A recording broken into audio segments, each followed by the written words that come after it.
Dr. Charles, can you identify the man who shot you the night of May 11th? Yes, he's sitting right there. Jack Kellogg. We're all very grateful you pulled through, Dr. Charles. There's certainly no one here would blame you for wanting to see Mr. Kellogg pay for the physical and emotional distress he's caused you. Now, just a few weeks before Mr. Kellogg shot you, he'd been a patient of yours, right? Yes. And at that time, his actions and his behavior warranted enough concern to place him on a 72-hour psychiatric hold for further observation. That's right. So you were aware that Mr. Kellogg was a severely troubled man? Yes. Yes, I was. The jury's already heard testimony from some other experts who claim that Mr. Kellogg's mental state does not meet the threshold of what would be considered legally insane. But they weren't able to evaluate him until well after the incident, correct? That's correct. And they weren't there in the moment when Mr. Kellogg shot you and then himself. No, they were not. Then would you say they're qualified to evaluate Mr. Kellogg? No. In fact, I wouldn't.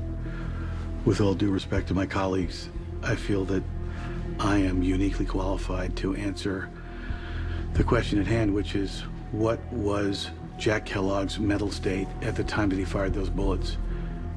And I believe that he was legally insane at that time. So in your expert medical opinion? I think that Jack Kellogg should be declared not guilty by reason of insanity. Thank you, Dr. Charles.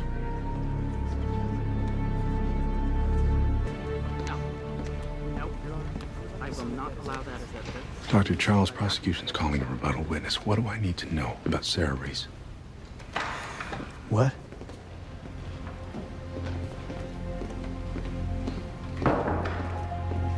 Tell me your own resident isn't here to poke holes in your testimony.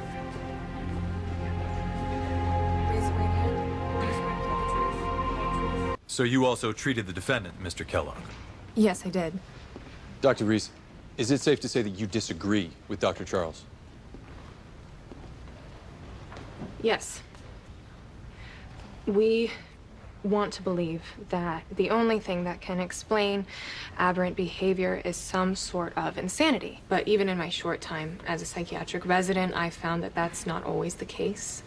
And it is certainly not the case with Mr. Kellogg. Lying bitch! Sit down. You're a lying bitch! Deputy, restrain the defendant. Let me go!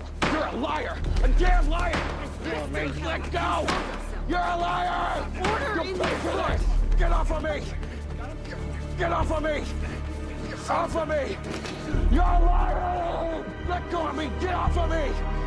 You're a liar, damn it!